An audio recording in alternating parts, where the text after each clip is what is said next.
नमस्कार, आप देख रहे हैं the times of Republic Bharat news में हूँ आपके साथ टिंकू शाह।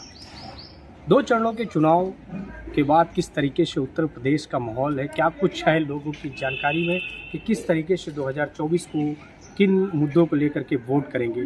तो तमाम सारे लोगों से हमने जिस तरीके से बात की, सभी लोगों की अलग अलग विचारधाराएँ होती है, अलग अलग सोच होती है। तो ऐसे में हमारे साथ विकास शुक्ला जी हैं और ख़ास बातचीत करने के लिए ज़रा जानेंगे कि किस तरीके से भारतीय जनता पार्टी तैयारी कर रही है और क्या कुछ है लोकसभा की तैयारी। सबसे पहले मैं अपने आपके चैनल को अपने माध्यम से मैं बधाई देना चाहूँगा जो मेरी आपकी बात हो रही है। पहले चरण के चुनाव में जो पश्चिमी उत्तर प्रदेश में चुनाव उसमें तो बीजेपी अच्छे वोटों से जीत रही, अच्छे सीटों से जीत रही। ये अभी तक का जो परिसीमन है, जो फोटोग्राफ चुनाव आया है उसमें ये दिखाया जा रहा है। वहाँ पे कई एक ऐसी सीटें पश्चिमी उत्तर प्रदेश में जो खतरे में बताई जाती थी, लेकिन उस पर बढ़िया मतदान हुआ। और पश्चिमी उत्तर प्रदेश में किसी जगह कुछ ऐसी जगह हैं जहाँ पे कम मतदान हुआ, वहाँ पर भी अपील की गई कि दूसरे चरण के चुनाव में वहाँ भी मतदान अच्छा हुआ। पार्टी की बम्पर जीत पश्चिमी उत्तर प्रदेश से शुरुआत प्रसाद मौर्य जी को हार का सामना करना पड़ा था।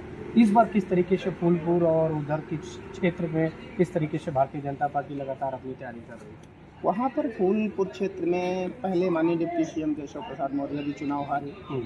वो कुछ पार्टी समीकरण ऐसे थे या वो कुछ भी आप मान लीजिए, चुनाव मैदान में प्रत्याशी होता है, एक को हारना एक को जीतना होता है। पार्टी ने तो काफ़ी योगदान दिया, बल्कि उनका खुद अपना इतना वोट बैंक था। मौर्य जी कोई साधारण नेता नहीं है। डिप्टी सीएम कई एक चुनाव भी लड़ चुके हैं, 2 बार डिप्टी सीएम भी रह चुके हैं, कई एक विभाग भी उनके पास है माननीय केशव प्रसाद मौर्य के पास में। तो अब की बार फिलहाल में वो चुनाव तो वहाँ से नहीं लड़ रहे हैं, माननीय डिप्टी सीएम जी चुनाव नहीं लड़ रहे हैं, लेकिन उन सीटों पर फोकस ज़्यादा कर रहे हैं। पल्लवी पटेल जी इससे पूर्व में जिस तरीके से पीडीए के साथ जुड़ी हुई थी, अखिलेश यादव जी के साथ जुड़ी थी, तो उन्होंने पीडीए को तोड़ करके हैदराबाद के ओवैसी असरुद्दीन ओवैसी साहब से जाकर के उन्होंने गठबंधन किया। उसके बाद उन्होंने बनाया है पीडीएम। तो क्या लगता है कि पीडीए से हट करके पीडीएम बनाने पर पल्लवी पटेल की पार्टी और ओवैसी की पार्टी, क्या लगता है कि इस बार लोकसभा चुनाव में कुछ अलग कर पाएगी? ये पल्लवी पटेल जी ने जो किया ये अपना नुकसान है, क्योंकि ओवैसी जी को दुनिया जानती है कि ओवैसी जी किस तरीके की तुच्छ राजनीति, हिंदू मुस्लिम वाली बात करते हैं, अपनी बात करते हैं। और अगर उन्होंने पल्लवी पटेल जी ओबीसी से गठबंधन किया, उनके मतलब हिसाब से किया हुआ है, तो पक्का है कि पल्लवी पटेल वहाँ से चुनाव हारे। तो जिस तरीके से इन्होंने पीडीएम नाम रखा, पिछड़ा, दलित और मुसलमान, तो क्या लगता है कि पार्टियां जिस तरीके से आजकल नाम रख रही हैं, तो क्या इनको अगड़ों की ज़रूरत नहीं है, पंडितों की ज़रूरत नहीं है, ब्राह्मणों की ज़रूरत नहीं है? बस यही चीज़ है, ये एक वोट बैंक का सारा है। जैसे ये जानती हैं कि ब्राह्मण वोट बीजेपी में जाएगा, हमें कुछ मिलने वाला नहीं, तो ब्राह्मणों को अलग कर दिया। ठाकुर वोट बीजेपी में जाएगा, मुझे मिलने वाला नहीं, मिलेगा तो कुछ कम मिलेगा, तो ठाकुरों को अलग कर दिया। मतलब ये लोग एक चुनावी प्रोजेंडा बनाते हैं ऐसा इस तरीके से, जिससे कि विशेष किसी एक जात को अपने अंतर्गत लाया जाए, उनकी बात रखी जाए, ऐसा कुछ करते हैं चुनावी समीकरण के हिसाब से। लेकिन इस तरीके से ऐसे क्या उनकी कोई जीत हासिल होने वाली थोड़ी। भाई सरकार कोई एक आदमी नहीं बनाता, सरकार में ठाकुर भी चाहिए, पंडित भी चाहिए, साकी भी चाहिए, तोहरे भी चाहिए, मतलब शेड्यूल कास्ट, ओबीसी, मतलब पूरा चाहिए, बैकवर्ड, हाई कास्ट, सारे चाहिए, तभी तो सरकार बनेगी। अब विशेषकर अखिलेश जी अगर पीडीए के हिसाब से सरकार बना लें तो क्या बना सकते हैं? या ओवैसी जी ने जो आपने बताया है मुझे, ओवैसी जी इस तरीके से अपनी पार्टी को अगर उठाना चाहते हैं तो क्या इससे वो अपने सांसद विधायक एक भी जिता सकते हैं?